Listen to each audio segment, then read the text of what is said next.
السلام علیکم ورحمۃ اللہ وبرکاتہ۔ الحمد للہ رب العالمین والصلاة والسلام الأتمان الأكملان على محمد خاتم النبیین وعلى آلہ وصحبہ الغر الميامین ومن تبعهم وتابعهم بإحسان إلى يوم الدین، اما بعد۔ رب اشرح لي صدری ويسر لي أمری واحلل عقدة من لسانی يفقهوا قولی، رب زدنی علما۔ اعوذ باللہ من الشیطان الرجیم، بسم اللہ الرحمن الرحیم۔ وأحل الله البيع وحرم الربا فمن جاءه موعظة من ربه فانتهى فله ما سلف وأمره إلى الله ومن عاد فأولئك أصحاب النار هم فيها خالدون۔ جناب صدر، ناظم جلسہ، معزز مکرم علماء کرام اور محترم سامعین و سامعات،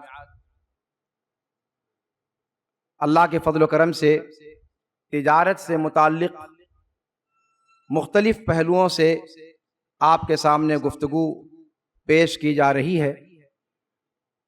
حقیقت میں یہ پروگرام تشجیع کا مستحق ہے۔ سب سے پہلے میں اسلامک انفارمیشن سینٹر والوں کا شکریہ ادا کرنا چاہوں گا کہ اللہ رب العالمین نے انہیں توفیق دی کہ انہوں نے اس اہم موضوع کی طرف توجہ کی۔ اللہ رب العالمین اس پروگرام کو ہم سب کے لیے مفید بنائے۔ بغیر کسی تاخیر کے مجھے جو عنوان دیا گیا ہے، میں اس عنوان پر کچھ باتیں مختصر طور پر آپ کے سامنے پیش کرنے کی جسارت کرنے جا رہا ہوں۔ حقیقت یہ ہے کہ بیع کا جو معاملہ ہے، بیع و شراء کا معاملہ، تجارت کا معاملہ، قرض کا معاملہ، یہ ایسے معاملات ہیں جن کے اندر ہر گزرتے وقت کے ساتھ نئی نئی تبدیلیاں آ رہی ہیں، اور ان تبدیلیوں کو منضبط کرنے کا کوئی واضح اصول اگر پیش کیا جا سکتا ہے تو وہی جیسے ہمارے ڈاکٹر نور صاحب نے، اس سے پہلے بھی عبدالشکور بھائی نے اور سارے مقررین نے آپ کے سامنے پیش کیا کہ اصالتاً ہمیں ان چیزوں کو دیکھنا ہوگا کہ جو چیزیں اس کے جواز اور عدم جواز پر اثر انداز ہوتی ہیں۔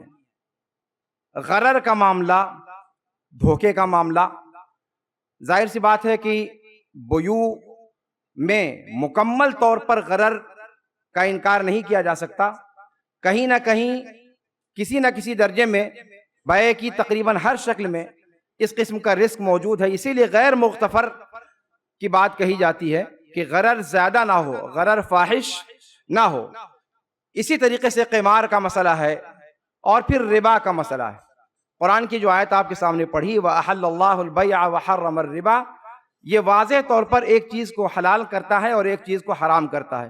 اور معاملات میں یہ آپ کے سامنے بات پیش کی جا چکی ہے کہ اصل یہ ہے کہ حلت ہے، اصل یہ ہے کہ ساری کی ساری شکلیں حلال ہیں، الا یہ کہ حرام شکلوں میں سے کوئی چیز آ جائے۔ مجھے cash back, bonus, money transfer, discount وغیرہ کے تعلق سے کچھ باتیں عرض کرنی ہیں۔ سب سے پہلے میں اختصار کے ساتھ چاہتا ہوں کہ اس کے بارے میں مختصر آپ کے سامنے بات پیش کر دوں کہ یہ چیزیں ہیں کیا۔ کیش بیک عام طور سے یہ ایسی پیشکش ہوتی ہے جس میں خریدار کو خریداری کرنے کے بعد کچھ مخصوص رقم واپس دی جاتی ہے۔ یہ رقم عام طور پر اسی ادارے کی طرف سے دی جاتی ہے جس سے خریداری کی جاتی ہے۔ مثلا کسی مخصوص کریڈٹ کارڈ یا موبائل ایپ کے ذریعے خریداری کرنے پر کل خریداری کا کچھ فیصد واپس ملتا ہے۔ اس کے تعلق سے شریعت کا کیا حکم ہے؟ اگر یہ کیش بیک کا جو کارڈ دیا گیا ہے یا یہ جو آفر ہے، اگر یہ کسی شرط یا سودی لین دین سے مشروط نہیں ہے تو پھر اس کا جائز ہونا بنتا ہے اجمالی طور پر۔ اس کی تفصیل میں ابھی آگے پیش کروں گا۔ اور اگر سودی کریڈٹ کارڈ وغیرہ پر مل رہا ہے تو سود کی وجہ سے وہ چیز ناجائز ہوگی. اگر بغیر سود کے، بغیر شرط کے، جیسے بعض اسلامی بینکوں کی جانب سے یہ چیز دی جاتی ہے، اگر اس طریقے کی کوئی شکل ہے تو وہ جائز ہے. اس سلسلے میں تفصیلات میں علماء کرام کا اختلاف ہے. بونس کی بات، بونس یہ ایک اضافی رقم ہوتی ہے جو کسی شخص کو اس کی مخصوص خدمات کے صلے میں دی جاتی ہے. مثلا جہاں انسان کام کر رہا ہے، کمپنی والوں نے عید کے موقع پر، نئے سال کے موقع پر، یا کمپنی کا فائدہ اور اضافہ، اس کے اندر کوئی خاص ترقی آئی اس موقع پر، یا کسی کے ذمہ کوئی کام لگایا اور اس کام کی انجام دہی کے بعد خوش ہو کر اس کو جو رقم دی جاتی ہے، یہ بونس کہی جاتی ہے. اس کا معاملہ یہ ہے کہ اگر یہ کارکردگی کی بنیاد پر دی جائے، اس میں سود یا دھوکہ شامل نہ ہو، تو یہ جائز ہے. لیکن یہ شرط ہے کہ ظاہر سی بات ہے وہ کاروبار حلال ہو. اگر کاروبار ہی حلال نہیں ہوگا تو پھر بونس کا حکم کاروبار کے حکم کے تحت ہوگا.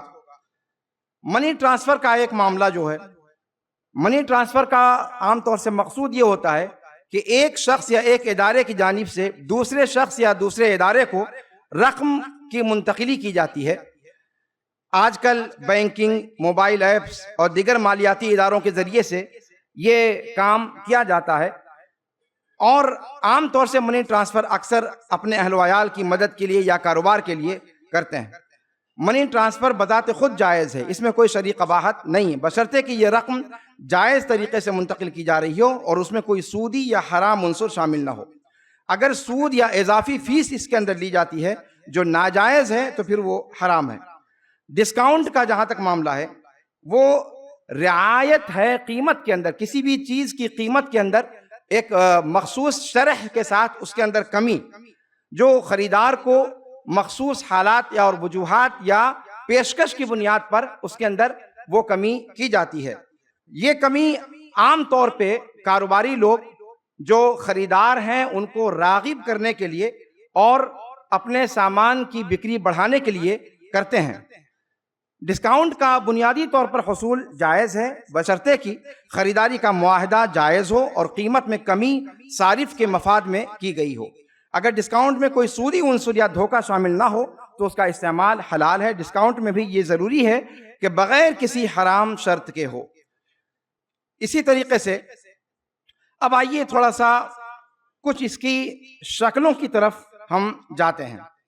کیش بیک کا جو معاملہ ہے، چونکہ میں نے آپ کے سامنے ذکر کیا کہ یہ سب جو بیوع کی نئی شکلیں ہیں یا قرض کی نئی شکلیں ہیں، اس میں علماء کرام کا نقطہ نظر مختلف ہے. بعض علماء ایک خاص نقطہ نظر سے دیکھتے ہیں، جبکہ بعض دوسرے علماء ایک دوسرے نقطہ نظر سے دیکھتے ہیں. تو ایسے مسائل میں واضح طور پر یہ کہہ پانا کہ یہ جائز ہے اور یہ ناجائز ہے، یہ بہت جسارت کی چیز ہے، اور ایسا ہم لوگ کرتے بھی نہیں ہیں اور علماء کو یہ زیب بھی نہیں دیتا. اس لیے کہ یہ مسائل وہ ہیں جو بڑی بڑی فقہی اکیڈمیوں کے حوالے کی جاتے ہیں. مجھے اس موضوع کی تیاری کے موقع پر مجھے تعجب ہوگا آپ کو کہ حیات کبار العلماء سعودی عرب، مجمع الفقہ الاسلامی، ان کے فتاوے دیکھنے کو ملے تو انہوں نے بعض شکلوں کے تعلق سے کہا کہ یہ شکلیں ابھی مزید اس میں ہمیں غور کرنے کی ضرورت ہے کہ اس کا ما لہ و ما علیہ کیا ہے. اس کا مطلب یہ ہے کہ جب علماء کی، اور وہ بھی انٹرنیشنل پیمانے کے بڑے بڑے راسخین فی العلم متخصص علماء، ان شکلوں میں سے بعض شکلوں کے بارے میں کوئی واضح بات کہتے ہوئے جھجکتے ہیں تو پھر ہما اور شما کی تو کوئی بات ہے ہی نہیں. شیخ خسلان یہ عرب کے بڑے مشہور معروف عالم ہیں، ان کی خاص طور پہ جو معاملات مالیہ ہیں ان پر ایک خاص نگاہ ہے. ان کے سامنے یہ بات آئی کہ بعض بینک ہر خریداری کے وقت میں ایک نقد رقم دیتے ہیں اور یہ کیش بیک کارڈ کی بنیاد پر ہوتا ہے. یہ ایک ڈیجیٹل کارڈ ہوتا ہے. عام طور پہ یہ کارڈ مفت میں دیا جاتا ہے. اس کارڈ کی کوئی قیمت لیے، اس کی بھی بات ابھی آئے گی کہ کارڈ کی دو شکل ہوتی ہے. ایک تو یہ کہ وہ کارڈ آپ کو فری میں دیا جائے، فری آف کاسٹ، اگر ایسا ہے تو اس کے استعمال میں کوئی حرج نہیں ہے. اگر سود کی شکلیں نہیں ہیں یا غرر کا معاملہ نہیں ہے، وہ جو شرطیں عام شرطیں ہیں وہ اگر نہیں پائی جاتی تو استعمال میں کوئی حرج کی بات نہیں ہے. دوسری شکل یہ ہے کہ وہ جو کارڈ بنایا جاتا ہے اس کارڈ کے بنانے کا جو واجبی خرچ ہے وہ خرچ آپ سے لیا جائے، اور اگر ایسا ہوتا ہے تب بھی کوئی حرج کی بات نہیں ہے. لیکن اس کے اخراجات جو پڑتے ہیں اس سے زائد اگر کوئی بینک آپ سے کاٹتا ہے تو پھر وہ درست شکل نہیں ہوتی. یا پھر اسی طریقے سے کسی بھی کارڈ کے اندر یہ بات آتی ہے.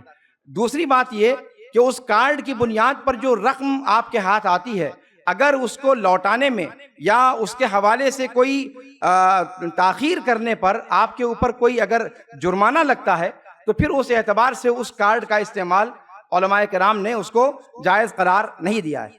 تو شرعی اعتبار سے پہلے یہ دیکھنے کی چیز ہے کہ کارڈ شرعی اعتبار سے اس کا استعمال درست ہے یا نہیں.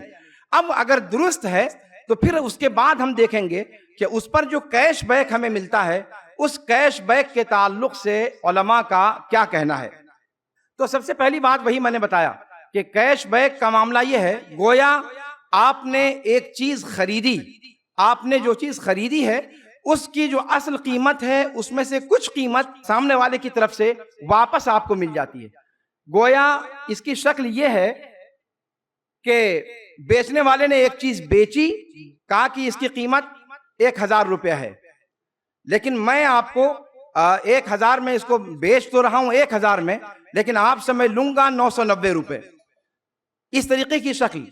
تو اس میں یہ جو شکل بنتی ہے یہ شکل سود کی شکل نہیں ہے، اس لیے کہ سود کی شکل میں جو بیع و شراء کرنے والا ہے اس کو فائدہ ہوتا ہے، لیکن یہاں خریدنے والے کو فائدہ ہو رہا ہے. اسی وجہ سے علماء کرام نے اس کی تفصیل بیان کی ہے اور کہا ہے کہ اگر اس شکل میں جائز شکل میں سود اور غرر اور ان سب چیزوں سے پاک ہے اور اس کے بعد اس کارڈ سے اگر اس طرح کا معاملہ کیا جاتا ہے اور اس کے ذریعے جو کیش بیک ملتا ہے تو اس کیش بیک کے لینے میں کوئی حرج کی بات نہیں ہے. اس لیے نہیں ہے کہ اس سے اس کا کوئی لینا دینا نہیں ہوتا کہ آپ کے اکاؤنٹ کے اندر بیلنس کتنا ہے، اس سے کوئی لینا دینا نہیں ہوتا. جو پیسے آپ کو کیش بیک مل رہے ہیں وہ آپ کی خریداری کے اعتبار سے مل رہے ہیں. اس طرح کی شکل میں گویا یہ بینک کی طرف سے آپ کے لیے ہدیہ ہے. اور اس قسم کی جو شکل ہے گویا ایک طریقے سے بینک آپ کو قرض کے طور پر ایک رقم فراہم کرتا ہے جو سامان کی خرید کے لیے ہے، پھر اس خریداری پر کیش بیک دیتا ہے، یعنی اپنے دیے ہوئے قرض کو مکمل لینے کے بجائے کچھ کم کر کے لیتا ہے. اس کی ایک شکل کو علماء نے ناجائز قرار دیا ہے، لیکن عام طور پر جو علماء ہیں جمہور وہ اس کے جواز کی طرف گئے ہیں. تو اس کیش کا تعلق چونکہ آپ کے بیلنس سے نہیں ہے، وہ کم ہو یا زیادہ اس سے فرق نہیں پڑتا، بلکہ اس کا تعلق قوت خرید سے ہے، آپ جو خریداری کر رہے ہیں اس سے ہے. اچھا، قرض جتنا لیا گیا ہے اس سے کم لوٹانے کی جو شرط ہے اس کے بارے میں علماء کرام کی 3 طرح کے اقوال ملتے ہیں. ایک قول یہ ملتا ہے کہ یہ شکل جائز نہیں ہے، یہ شکل جائز نہیں ہے. کیوں جائز نہیں ہے؟ کہتے ہیں کہ صاحب اس کے اندر بیع کے ساتھ شرط کو شامل کیا گیا ہے کہ کم کر کے اس کو لیا جائے گا، اور اس وجہ سے یہ چیز درست نہیں ہے. اب اس میں جن لوگوں نے یہ قول اختیار کیا انہوں نے کہا کہ اس کی 2 شکل ہے. ایک شکل تو یہ کہ مکمل وہ بیع بھی فاسد ہو گئی اور شرط بھی فاسد ہو گئی. دوسرے بعض لوگوں کا کہنا ہے کہ بیع صحیح ہوگی لیکن وہ شرط معتبر نہیں مانی جائے گی. دوسرا قول یہ ذکر کیا گیا ہے کہ قرض اور شرط یہ صحیح ہے. امام شافعی کے ہاں ایک وجہ ہے اور حنابلہ کے ہاں بھی یہ صحیح کے مقابل ایک قول ذکر کیا گیا ہے. اس کے اندر جو مشہور اس زمانے کے بڑے بڑے علماء ہیں جیسے شیخ الدبیان ہیں، انہوں نے بھی معاملات مالیہ پر جو موسوعہ انہوں نے ترتیب دیا ہے اس کے اندر انہوں نے کہا کہ یہ شکل جائز ہے اور اس کے اندر کوئی حرج کی بات نہیں ہے، اس لیے کہ اس میں جو کمی کر کے جو واپس کیا جا رہا ہے اس سے خریدنے والے کا فائدہ ہے نہ کہ بیچنے والے کا، اور اس وجہ سے اس چیز کو درست قرار دیا گیا ہے. بعض لوگوں نے یہ کہا ہے کہ اس کے اندر ایک مماثل ہونا چاہیے، قرض جتنا لیا اتنا دیا جائے.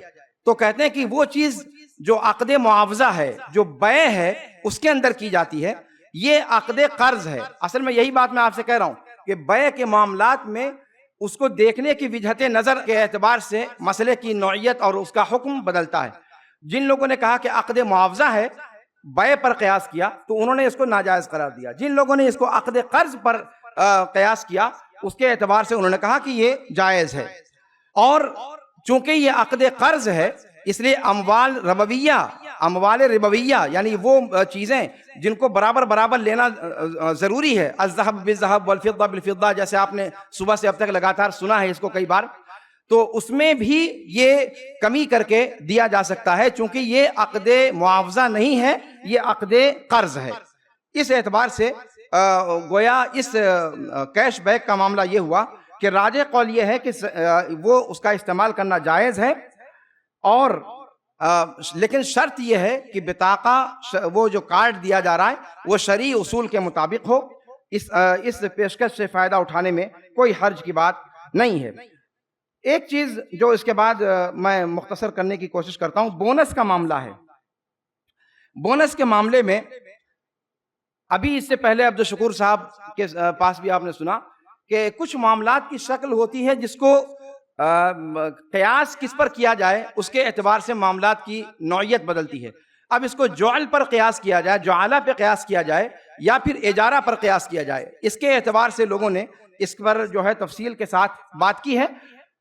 اگر یہ بونس جو کام کرنے والے کو دیا جاتا ہے اصل تنخواہ کے علاوہ ہے اور کسی تشجیع کے طور پر دیا جا رہا ہے، تو اس کے اندر کوئی حرج کی بات نہیں ہے۔ لیکن یہاں پر ایک چیز میں وضاحت کرنا چاہوں گا اپنی بات ختم کرنے سے پہلے، کہ بعض میڈیکل وغیرہ کے حوالے سے، ابھی ڈاکٹروں کے حوالے سے آپ کے سامنے گفتگو کی، میں میڈیکل اسٹور کے حوالے سے بات کرنا چاہتا ہوں کہ یہ لوگ جو ایجنسیوں سے دوائیں لیتے ہیں، تو ایجنسیوں سے دوائیں لینے پر ان کو خاص بونس ملتا ہے، اور اس بونس کی وجہ سے وہ اسی کمپنی کی دواؤں کو زیادہ فروخت کرتے ہیں اور اسی کو زیادہ چلانے کی کوشش کرتے ہیں۔